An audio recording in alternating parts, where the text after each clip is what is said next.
Monetization কিভাবে apply করতে হয় সেটা আমি জানতাম না।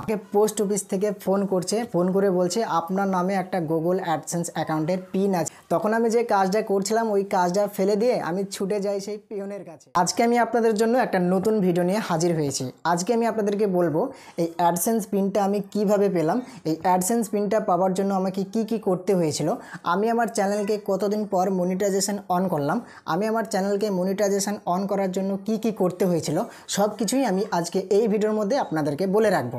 যার জন্য আমি আপনাকে রিকোয়েস্ট করব ভিডিওটা প্রথম থেকে শেষ পর্যন্ত দেখতে থাকুন। আপনিও যদি এই ভিডিওটা প্রথম থেকে শেষ পর্যন্ত দেখেন, আপনি এই ভিডিও থেকে কিছু না কিছু একটা শিখতে পারবেন বা জানতে পারবেন।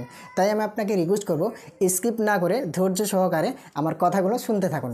তো দেখুন, ইউটিউবের যে রুলস, 1000 সাবস্ক্রাইবার আর 4000 ঘন্টা ওয়াচ টাইম পূরণ হলে তবেই কিন্তু আপনি আপনার চ্যানেলকে মনিটাইজেশনের জন্য অন করতে পারবেন। আর 1000 সাবস্ক্রাইবার আর 4000 ঘন্টা ওয়াচ টাইম যদি না হয় তাহলে কিন্তু আপনি আপনার চ্যানেলকে মনিটাইজেশনের জন্য অন করতে পারবেন না। তো আমি আমার চ্যানেলকে কতদিন পর মনিটাইজেশন অন করেছিলাম, আমার 1000 সাবস্ক্রাইবার আর 4000 ঘন্টা ওয়াচ টাইম হতে সময় লেগেছিল 6 মাস। 6 মাস পরেই কিন্তু আমার চ্যানেলে মনিটাইজেশনের জন্য অ্যাপ্লাই করার জন্য বলা হয়। তো মনিটাইজেশন কিভাবে অ্যাপ্লাই করতে হয় সেটা আমি জানতাম না। আমি বিভিন্ন ধরনের ইউটিউব ভিডিও দেখতে থাকতাম যে 1000 সাবস্ক্রাইবার আর 4000 ঘন্টা ওয়াচ টাইম হলে কিভাবে চ্যানেলকে মনিটাইজেশন অন করতে হয়। তো আমি সেটা বিভিন্ন ধরনের ভিডিও দেখতে থাকতাম। সঠিক নিয়মে সঠিক পদ্ধতিতে আমি আমার চ্যানেলকে মনিটাইজেশনটা অন করেছিলাম। আর মনিটাইজেশন অন করার সময় আপনাকে একটা সঙ্গে সঙ্গে অ্যাডসেন্স অ্যাকাউন্ট ক্রিয়েট করতে হয়। তো অ্যাডসেন্স অ্যাকাউন্ট ক্রিয়েট করার জন্য কি করতে হবে আমি বলছি, আপনি শুনতে থাকুন। তো যখন আপনার চ্যানেলটা মনিটাইজেশন হয়ে যাবে আপনাকে সঙ্গে সঙ্গে একটা অ্যাডসেন্স অ্যাকাউন্ট ক্রিয়েট করতে হবে। ওই অ্যাডসেন্স অ্যাকাউন্ট ক্রিয়েট করার সময় আপনাকে কিন্তু ওইখানে সঠিক নিয়মে সঠিক পদ্ধতিতে আপনার অ্যাড্রেস, আপনার ফোন নাম্বার পুট করতে হবে যখন আপনি ওই ফর্মগুলো ফিল আপ করবেন। আপনার আধার কার্ড অনুযায়ী, আপনার ভোটার কার্ড অনুযায়ী, আপনার প্যান কার্ড অনুযায়ী যে অ্যাড্রেসটা আছে ওই অ্যাড্রেসটা কিন্তু আপনাকে অ্যাডসেন্স অ্যাকাউন্টে দিতে হবে। একটু ভুলভাল হলে হবে না।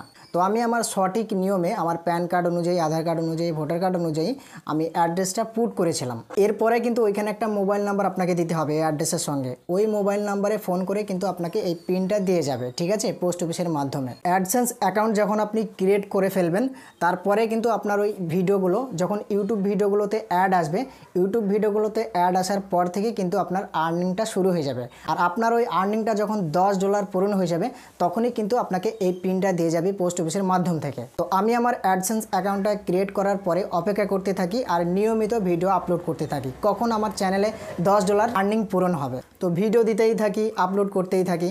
এরকম হতে হতে ভিডিও দিতে দিতে আমি আমার আইডেন্টিটি, ওইখানে অ্যাডসেন্স অ্যাকাউন্টে কিন্তু আপনাকে আর একটা কাজ করতে হবে, আপনার আইডেন্টিটিটা ভেরিফিকেশন করতে হবে। মানে আপনার প্যান কার্ডটাকে আপলোড করতে হবে। এখানে একটা অপশান থাকবে, ওই অপশানে আপনাকে সঠিক নিয়মে প্যান কার্ডটাও আপলোড করতে হবে। তো কিভাবে আপলোড করতে হবে আমি এখন স্ক্রিন রেকর্ডিং করে দেখাতে পারছি না, যতটুকু আমি বোঝানোর চেষ্টা করছি আমার কথা অনুযায়ী আপনি বুঝে নেবেন। তারপরে যদি কোনো অসুবিধা হয় আমাকে কমেন্ট বক্সে জানাবেন। তো আপলোড করার পরে আমি একদিন দুদিন ওয়েট করতে করতে, অপেক্ষা করতে করতে আমার চ্যানেলে আমার $10 আর্নিং পূরণ হয়ে যায়। তো যখন আমার চ্যানেলে $10 আর্নিং পূরণ হয়ে যায় তারপরে কিন্তু এই অ্যাডসেন্স পিনটা দিয়ে যাচ্ছিল না, ঠিক আছে।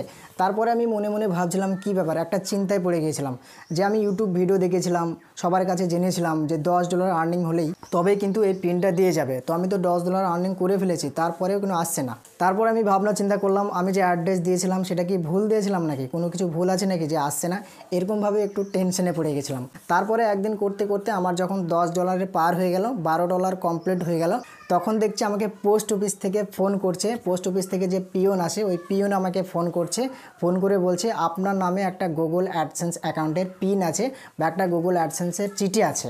তখন আমি অনেকটা খুশি হয়ে গেছিলাম, তাহলে এবার আমার অ্যাডসেন্স পিনটা চলে এসে। তখন আমি যে কাজটা করছিলাম ওই কাজটা ফেলে দিয়ে আমি ছুটে যাই সেই পিওনের কাছে।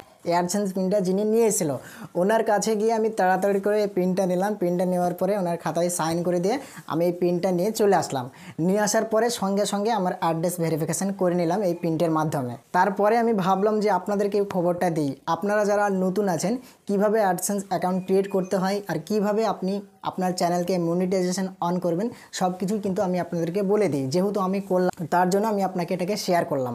আমি আপনাদেরকে বলবো, আমরা যারা ভিডিও আপলোড করি সঠিক নিয়মে ভিডিও আপলোড করব, ইউটিউবের গাইডলাইনগুলো মেলে ভিডিও আপলোড করব, তবেই কিন্তু আমরা আমাদের চ্যানেলকে মনিটাইজেশন অন করতে পারবো। তো যখন আপনি আপনার চ্যানেলে মনিটাইজেশন অন করবেন, আপনি যখন অ্যাডসেন্স অ্যাকাউন্ট ক্রিয়েট করবেন বা অ্যাডসেন্স অ্যাকাউন্ট খুলবেন, তখন কিন্তু সঠিক নিয়মে সঠিক পদ্ধতিতে আপনি আপনার অ্যাড্রেসগুলো পুট করবেন ওইখানে, ঠিক আছে? আপনি সঠিক নিয়মে আপনার ফোন নাম্বারটা ওখানে পুট করবেন। পুট করার পরে আপনি অপেক্ষা করবেন, যখনই আপনার চ্যানেল থেকে আপনি $10 আর্নিং করবেন, তখন কিন্তু পোস্ট অফিসের মাধ্যম থেকে এই অ্যাডসেন্স পিনটা আপনাকে দিয়ে যাবে। আর ওই অ্যাডসেন্স পিনটা দিয়ে আপনি অ্যাড্রেসটা ভেরিফিকেশান করে নেবেন অ্যাডসেন্স অ্যাকাউন্টে। বাংলা টিপস বিগিনার্স চ্যানেলের পক্ষ থেকে এটা আপনাদেরকে দেওয়ার ছিল। নতুন নতুন টিপস পেতে, নতুন নতুন ভিডিও পেতে আমার এই চ্যানেলটাকে সাবস্ক্রাইব করে পাশে থাকবেন। আপনি অনেক ধরনের ভিডিও এই চ্যানেল থেকে আপনারা খুব সহজেই পেতে পারবেন। তো সবাই ভালো থাকবেন, নিজের খেয়াল রাখবেন। ধন্যবাদ।